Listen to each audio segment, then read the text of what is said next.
विद्यार्थी मित्रांनो, गणित भाग 2 इयत्ता 10वी प्रकरण 2 पायथागोरसचे प्रमेय पायथागोरस थेरम या प्रकरणासाठीचा संकीर्ण प्रश्नसंग्रह 2 प्रॉब्लेम सेट नंबर 2 आपण पाहतोय। त्यासाठीचा संकीर्ण प्रश्नसंग्रह 2 मधील 13वा प्रश्न आपण पाहणार आहोत। त्रिकोण एबीसी मध्ये रेख एडी लंब रेख बीसी आणि डीबी बरोबर 3 सीडी तर सिद्ध करा 2ab वर्ग बरोबर 2ac वर्ग अधिक 2bc वर्ग in triangle ABC segment AD perpendicular segment BC DB is equal to 3CD prove that 2AB square is equal to 2AC square plus BC square।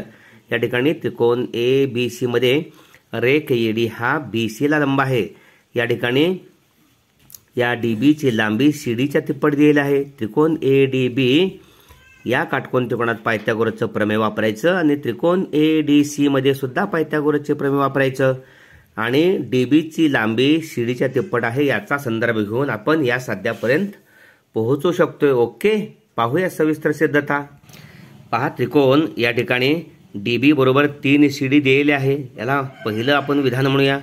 त्रिकोण एडीबी या काटकोन त्रिकोणात कोन एडीबी बरोबर 90 अंश पायथागोरसच्या प्रमेयानुसार कर्ण एबी आहे। एबी वर्ग कर्ण एबी वर्ग बरोबर इतर दोन बाजूंच्या वर्गांची बेरीज एडी वर्ग अधिक बीडी वर्ग। ओके, एबी वर्ग बरोबर एडी वर्ग अधिक डीबी वर्ग दिलेला आहे। डीबी बरोबर 3 सीडी म्हणून डीबी ची किंमत 3 सीडी कंसाचा वर्ग लिहिली। एडी वर्ग तसंच अधिक 3 सीडी कंसाचा वर्ग 3 चा 9 वर्ग सीडी चा सीडी वर्ग 9 सीडी वर्ग याच्या दोन्ही बाजूला 2 ने गुणायचं आहे। का 2 ने गुणायचं आहे तर आपल्याला एबी वर्गची दुप्पट 2 एबी वर्ग या साध्यामध्ये आवश्यक असल्यामुळे 2 एबी वर्ग बरोबर 2 एडी वर्ग अधिक 92 18 सीडी वर्ग हे दुसरे विधान। त्याच पद्धतीने त्रिकोण एडीसी या काटकोन त्रिकोणात हा एडीसी कोण आहे तो 90 अंशाचा आहे, कर्ण एसी आहे। इतर दोन बाजूंच्या वर्गांची बेरीज म्हणजे एसीचा वर्ग। एसी वर्ग बरोबर एडी वर्ग अधिक सीडी वर्ग। या ठिकाणी त्रिकोण एडीसी मध्ये कोन एडीसी बरोबर 90 अंश पायथागोरसच्या प्रमेयानुसार एसी वर्ग बरोबर एडी वर्ग अधिक डीसी वर्ग।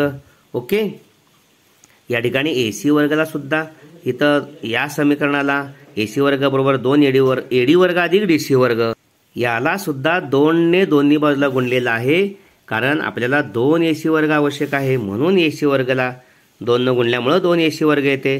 समानता संबंध राखण्यासाठी दोन्ही बाजूला 2 ने गुणायचे। 2 एसी वर्ग बरोबर 2 एडी वर्ग अधिक 2 डीसी वर्ग। या ठिकाणी ही जी बीसी आहे ही बीसी म्हणजे बीडी अधिक सीडी या दोघांची बेरीज। बीडी अधिक सीडी, परंतु बीडी म्हणजे 3 सीडी दिलेला आहे म्हणून बीडीची किंमत 3 सीडी। 3 सीडी अधिक सीडी 4 सीडी।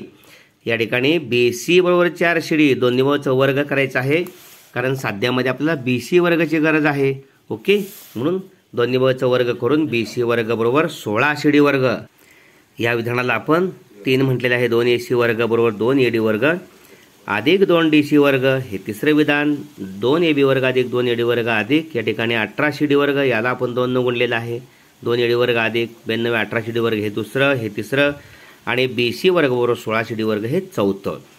3 आणि 4 ची बेरीज घेतली तर या ठिकाणी 3 ची डावी बाजू 2 एसी वर्ग अधिक 4 ची डावी बाजू बीसी वर्ग 2 एसी वर्ग अधिक बीसी वर्ग।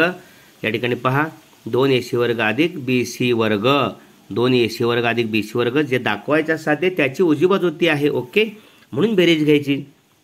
त्याची उजवी बाजू 3 ची 2 एडी वर्ग अधिक डीसी वर्ग आणि चौथ्याची उजवी बाजू 16 सीडी वर्ग 2 एडी वर्ग अधिक 2 डीसी वर्ग किंवा सीडी वर्ग आणि हा 16 सीडी वर्ग 18 सीडी वर्ग झाले, म्हणजे 2 एडी वर्ग अधिक 18 सीडी वर्ग झाले। 2 एडी वर्ग अधिक 18 सीडी वर्ग म्हणजेच 2 एबी वर्ग हा 2 एबी वर्ग मिळाला। ओके, म्हणून या ठिकाणी 3 आणि 4 ची बेरीज करून आपण इथं 2 एसी वर्ग अधिक बीसी वर्ग बरोबर 2 एडी वर्ग अधिक 2 सीडी वर्ग किंवा डीसी वर्ग अधिक 16 सीडी वर्ग 16 सीडी वर्ग अधिक 2 डीसी वर्ग 18 डीसी वर्ग 2 एसी वर्ग अधिक बीसी वर्ग ही डावी बाजू आणि 2 एडी वर्ग अधिक 18 सीडी वर्ग म्हणजेच या ठिकाणी 2 एबी वर्ग 5 मध्ये नमूद केलं 2 मध्ये नमूद केलं आहे। 2 एडी वर्ग अधिक 18 सीडी वर्ग बरोबर 2 एबी वर्ग। ओके, म्हणून 2 आणि 5 वरून या ठिकाणी आपण 2 एबी वर्ग बरोबर 2 एसी वर्ग अधिक बीसी वर्ग इप्सित साध्य गाठलेला आहे। Okay,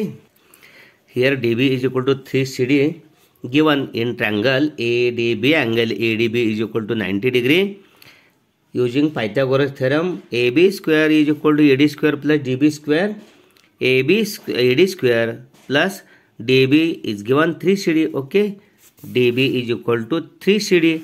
Therefore, instead of DB, here 3CD bracket square, AD square plus 3CD bracket square, 9CD square. Okay, AB square is equal to AD square plus 9CD square. In triangle ADB, AB square plus AB square is equal to AD square plus DB square. Okay, multiplying 2 with each term, we get 2AB square is equal to 2AD square plus 18CD square. Okay, why multiplying 2? We want 2AB square here. Okay, this is second. Then in triangle ADC, in triangle ADC, angle ADC is equal to 90 degree. By Pythagoras theorem, angle ADC, triangle ADC, angle ADC is equal to 90 degree. By Pythagoras theorem, AC square is equal to AD square plus CD square. AC square is equal to AD square plus CD square. Okay, here is also multiplying with 2 with each term, we get 2AC square plus 2AD square plus 2DC square. Why? We want here in proof 2AC square. Okay, here also BC is equal to BD plus CD. BD is given 3CD, BD is given 3CD. Therefore, BC is equal to, instead of BD, 3CD plus CD. 3CD plus CD, 4CD. BC is equal to 4CD. Squaring both sides, we get BC square is equal to 16CD square. BC square is equal to 16CD square. Why square? We want here BC square. Okay, adding 3 and 4, we get 2AC square plus BC square is equal to 2AD square plus 2DC square plus 16CD square. 2DC square plus CD square, 18CD square. Therefore, we get 2AC square plus BC square is equal to 2AD square plus 18CD square. But in 2AD square plus 18CD square is equal to 2AB square. Okay, 2AC square plus BC square is equal to 2AB square.